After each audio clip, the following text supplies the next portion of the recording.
Okay, you've either been recruited for a network marketing opportunity or you are the one doing the recruiting. Inevitably, this question will come up. Is this a pyramid scheme or a legitimate business opportunity? Although this is a complex legal area, let me share a simple story that draws a clear line in the sand. Party number 1 sells party number 2 a case of cans of tuna fish for $10. Party number 2 sells the same case to number 3 for $20, and so on, until number 9 sells the case to number 10 for $500. Number 10 opens the case and opens one of the cans, which turns out to be rancid. He goes back to number 9, who refers him to number 8, and so on until number 10 goes to number 1 to complain. I have a major problem, he says. So what's your problem, says number 1. Well, says number 10, the tuna is rancid. It's inedible. So what's your problem, number 1 says again. Number 10 says, like I said, this tuna is no good. Well, says number 1, the way I see it, you don't really have a problem. What do you mean, says number 10. This stuff is worthless. You don't understand, says number 1. This tuna is for selling. It's not for eating. And there lies the difference. Distributors in a network marketing program that are merely buying product to buy into the deal, as opposed to an intention of really making a market for it, are really working a pyramid scheme, not a legitimate direct selling business. Remember, when you offer this opportunity to your next door neighbor or your best friend, it's your credibility that's going to be on the line for years to come.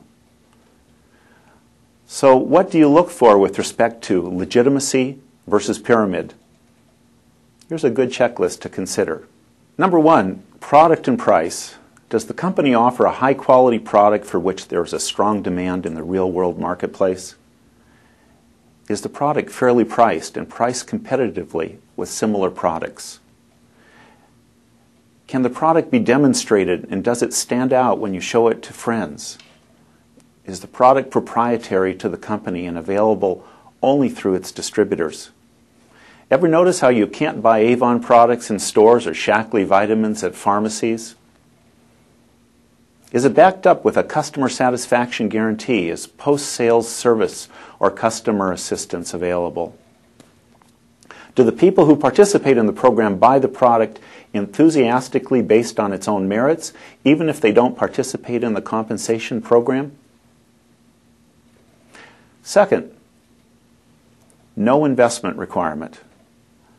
Can you participate in the company's program without having to make any investment other than purchasing a sales kit or demonstration materials sold at company cost? Third, look at purchase and inventory requirements. Can you become a distributor or sales representative without having to fulfill a minimum purchase requirement or inventory requirement? When you are pitched to purchase thousands of dollars of inventory at the very beginning, run fast in the opposite direction. Does the company's compensation plan discourage inventory loading? Garages and back rooms filled with products serve no useful purpose to anyone. Fourth, look at the sales commission sources. Are sales commissions paid only on actual products or services sold through distributors in the network to the end user or ultimate consumer? This means that products don't end up in basements and closets. They are used because they have a genuine value. Does the compensation plan avoid paying commissions or bonuses for the mere act of sponsoring or recruiting? If it pays headhunting fees, it is illegal. Fifth, check the buyback policy. Will the company buy back inventory and sales kit materials from distributors who cancel their participation in the program, as long as these items are in resaleable condition?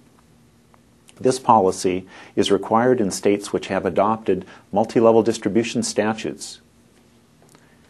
Sixth, and very important, look for retail sales. Is there an emphasis on actual retail sales to end consumers, that is, to people who are not participating in the distribution program? Can the company demonstrate efforts to market products to the ultimate consumer? Do the company's distributors have ongoing retailing requirements to qualify for commissions? Seventh, expect an active and not a passive role for distributors.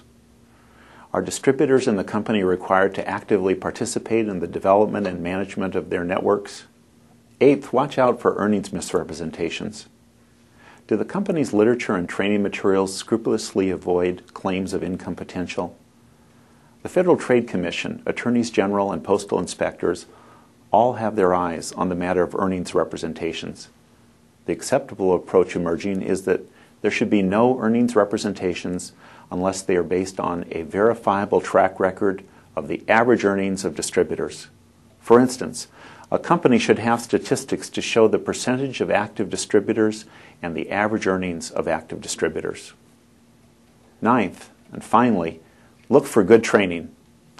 Does the company offer its independent distributors solid training opportunities in sales and recruitment?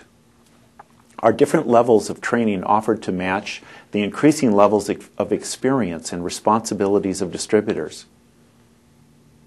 Okay, is this the end of your journey? Obviously not. You've now looked at some legal issues, and it's time to move on to some solid business analysis. But it's a great start. Thanks for joining me at the Networker's Edge.